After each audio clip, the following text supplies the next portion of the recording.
อยู่ที่คอมพานีกูแกในเมืองอเมริกันตีห่างแฮนปล่อยยุงตา32 ล้านตัวในขณะพี่น้องได้ก็ได้เสียเขาปล่อยยินอันเขาเราลัดกันได้ยาวในอย่าไปพุ่มลาเขาเนาะแต่ข่าวเมาหัวในก็เป็นอันดีส่วนเจอแลจังได้มาปืนเพเมียงลัดนี่ปันขึ้นพี่น้องได้ก็ได้เสียเขาอย่างนั้นวันนี้เขาข่าวมาฮับถามยินก่อนจ้อมกันขนาะในวันนี้ก็ถึงมาวันที่6 เดือนปี2020ขนาะในหันข้องข่าวนวันนอกเมืองหลายๆข้องข่าวลงไว้รายงานไว้เสียมก้าและหันข้องข่าวผู้ใดเขาก็ลงไว้ค่ะเนาะเกี่ยวกับไปลองข่าวเงาได้ค่ะนะและอยู่ที่คอมพานี Google มันก็ Google ในเมืองอเมริกันค่ะเนาะทางแฮนแต่ได้ปล่อยยุงตา32 ล้านตัวยุงอันเขาได้ปล่อยในซ้ำเนี่ยจะเป็นยุงตัวปอเนี่ยค่ะนะยุงอันโคเข้าขาอยู่กูวันได้เนี่ยจะเป็นยุงตัวเมย์เนี่ยค่ะเนาะความซื่อๆที่ปอดติดเจ็บมันได้ก็เพราะความใต้เขาค่ะว่าจะเป็นน้ำโจกก็เอาน้ำวงให้กันเนาะยันว่าที่ในเมืองอเมริกาเนี่ยก็ยุ่งก่อนนำมากุมือกุวันแลเฮ็ดให้คนที่จับตั้งเปลี่ยนเกี่ยวกับเรื่องยังยุ่งมันก็ยุ่งแน่เนี่ยนำมากุมือกุวันแลเนี่ยเขาก็ห่างเฮียนแต่เดียวยุ่งขึ้นคายุ่งขึ้นนั่นกันเนาะแลอยู่ที่เจ้าใบไซในเมืองอเมริกันเขาห่างเฮียนเอายุ่งตัวปอ32 ล้านตัวแน่แต่เด็กกับมีลองห้อมสองกันตั้งยุ่งในเถื่อนในป่าเช่นนั้นเพราะว่ามีลองห้อมสองกันแล้วเนี่ยยุ่งเช่นนั้นก็จะเป็นมันเจมตั้งผีไข่มันเนี่ยกันเนาะ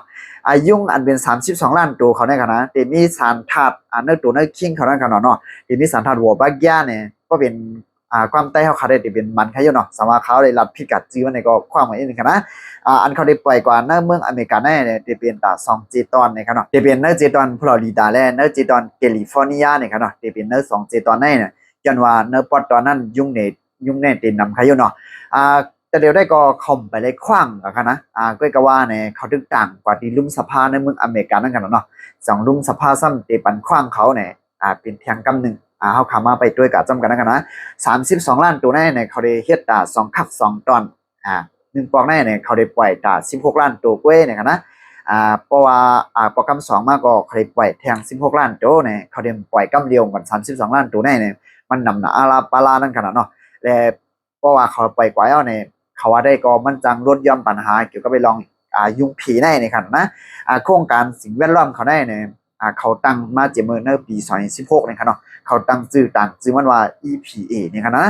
แต่เกี่ยวกับไปลองข่าวเงาหัวในครับเนาะพี่น้องได้ก็ได้เสียเขายินข่าวหัวในหันข่าวเงาหัวในเอามีตาหันถึงจะหือพร้อมกันเนาะมือตีใส่ยินได้ก็ว่าจุ่มว่านำตาหน้าเอาเนี่ยยังถือปล่อยที่ติ๊กได้ก็เจอไล่มันเด้อเนี่ยก็เตะใครว่าได้ขนาดนะเลยว่าป้ายติ่งหยาเพื่อนก็ขึ้นจันขึ้นสูงเต้ๆว่าเขาเนาะก็ว่าละลายปีมาได้เขาเนาะก็เลยยินอยู่ครับนะเมืองสิงคโปร์ก็มีว่าเขามียุ่งเกี่ยวกับเรื่องยุ่งปอแน่ที่กับค่าเนื้อยุ่งเมียอันอยู่ในถือในป่าฉะนั้นอยากให้มีอยากให้พีไข่พีคือเขาเที่ยงอันนี้ก็ย้ำยินมาอยู่ครับนะด้วยกับว่าเกี่ยวกับไปลองข่าวเงาหัวในครับเนาะข่าวก็ดีขัดใจคนสาขาเลยมาปืนเพบันพี่น้องไทยก็ได้เสียเขาแทงกั้มอยู่นั่นขนาดนะว่ามีเมืองหลายอันเขาเฮ็ดสร้างเลยลดย่อมปัญหาเกี่ยวกับไปลองยุ่งในนั่นขนาดนะอะไรเป็นจึงหือมาเที่ยงหรือเรียกลายคืบหน้าเที่ยงซึ่งหือเนี่ยจำได้มาเราลัดนี้พี่น้องไทยก็ได้เสียเขาแทงกั้มนึงนั่นขนาดเนาะเอาค่ะมาสูงดังหมดดังเสียงค่ะ2 จีตอนในเนี่ยเขาได้ปล่อยก็ว่าเดียวได้ก็เขาดึกต่างย้อนกว่าที่ลุ่มสภาอยู่จ่องลุ่มสภาในเมืองอเมริกันซ้ำต่างเดปันขว้างหื้อเนี่ยสว่าปันขว้างก็เนี่ย32 ล้านตัวแน่เนี่ยเขาได้เฮ็ดสตาร์2 ปอก1 ปอกละ16 ล้านตัวนั่นกันเนาะ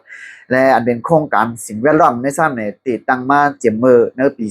2016ตั้งชื่อโครงการเขาว่า EPA ในขนาดนะและเกี่ยวกับเรื่องข่าวเงาหัวในขนาดมันตีเรียกลายมาทางซึ่งหือจ่องเขาจ้ำตีเลยขว้างปล่อยหือเลยขว้างปล่อยหือวันนั้นเขาจังได้มาอัปเดตปันพี่น้องได้ก็ได้เสียเขาเทียงกำหนึ่งขนาดเนาะเพราะมือติดจ้างยินได้เฮ้ยุ่งวันนำหนาอาลาวล่ะนี่ยังตึกแปวดิกลามจะโย่ในขนาดนะก็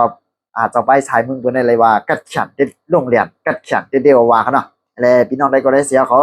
ยินข่าวเงาหัวในยินวิดีโอหัวในย่อมมีตั้งหันถึงซึ่งนี่ก็อย่าลืมปันได้ตั้งหันถึงสุดสวัสดิ์ตั้งใจวิดีโอหัวในอะไรกันเนาะเอาค่ะมือสุ่มตั้งหมดตั้งเสียงค่ะ